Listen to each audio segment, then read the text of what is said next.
How's it going, everybody? I'm here in North Alabama hiking today, and today I am at the Shoals, Alabama TVA Reservation Rockpile Trail, and thought I'd do a quick video about history related and hiking related.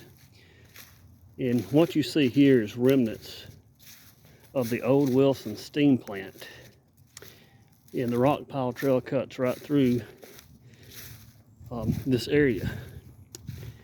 And just to back up and give you a little history, when Wilson Dam, which is just above us, the idea to begin construction on it was because we had joined World War I, and they were going to construct a munitions factory near this location. And the Army Corps of Engineers began to construct a hydroelectric dam to provide power for it. Now, they knew this dam would take 6 to 7 years to complete, and it was completed in 1924. So to try to get the power established, they constructed this steam plant here. This steam plant was in operation until the 1960s, I think, and eventually tore down. So again, going back, the Army Corps of Engineers began constructing the dam, and luckily, fortunately, World War I ended in November of 1918. So the munitions factory pretty much was no longer needed. And so if you get out here and you hike through this section of the Rockpile Trail, though, you'll get to see the remnants of this little historical location here. And when you get certain parts of the trail, you'll get good views of the river. You'll get good views of Wilson Dam. It's just a really great trail. A lot of history here. And but I just want to talk about this particular section today. And you can see remnants of a foundation, some old levers and things, and some old pipes. So there's still a little bit of artifacts left here. But again, where it really helped shape this area is, when the Army Corps of Engineers decided to construct that hydroelectric dam, which I don't think it really got used much for electricity until the 1933, in which the Tennessee Valley Authority came along and purchased the dam, and then began building the rest of the dams along the Tennessee River. So, who knows, if it wasn't for World War I, would they have bothered to construct a dam here? Would we have what we have in this area as far as the hydroelectric power? And it probably eventually, but this was kind of the thing that started, because it was already here.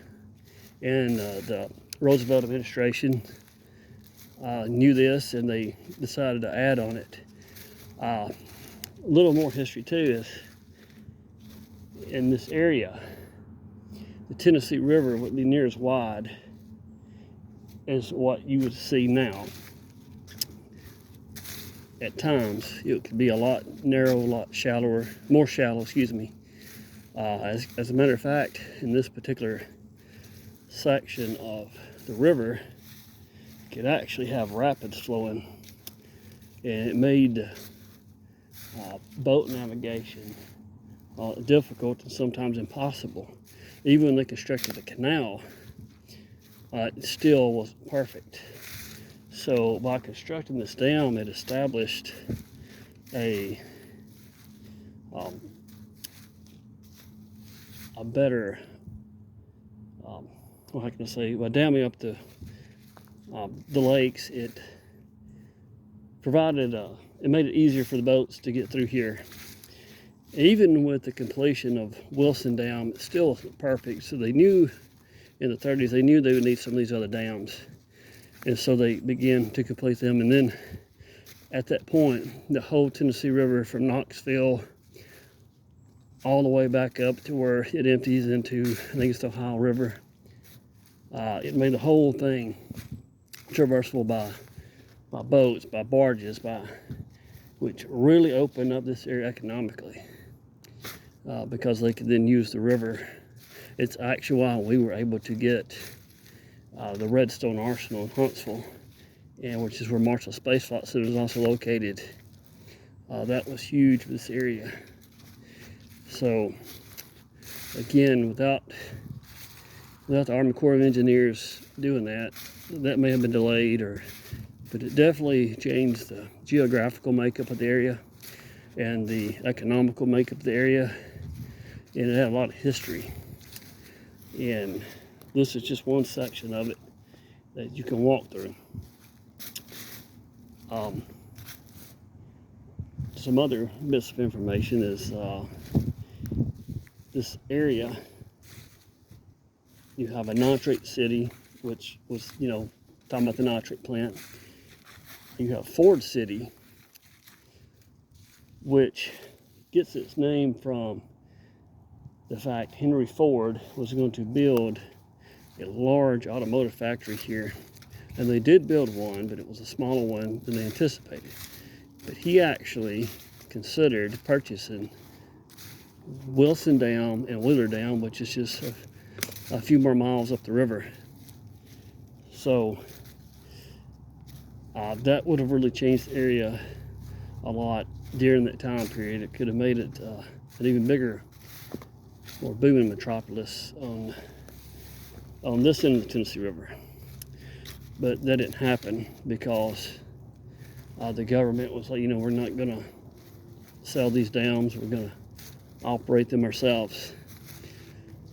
So again, World War I, which happened way over there across the Atlantic, had an impact on this area because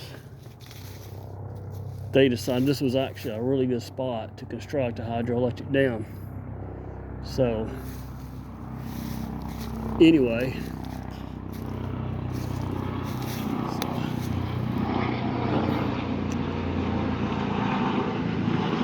waiting for the helicopter to go across.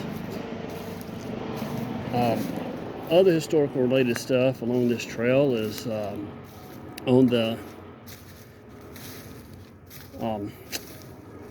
west end of the trail, where the nature trail parking area is, there's actually an old Civil War fort. So you can check that out too. So this Rockpile trail, a lot of history, a lot of scenery, a lot of cool stuff, and I just want to do a quick and brief video in case you're wanting to come to this area. And this is just something you may want to check out and come learn about. Thanks.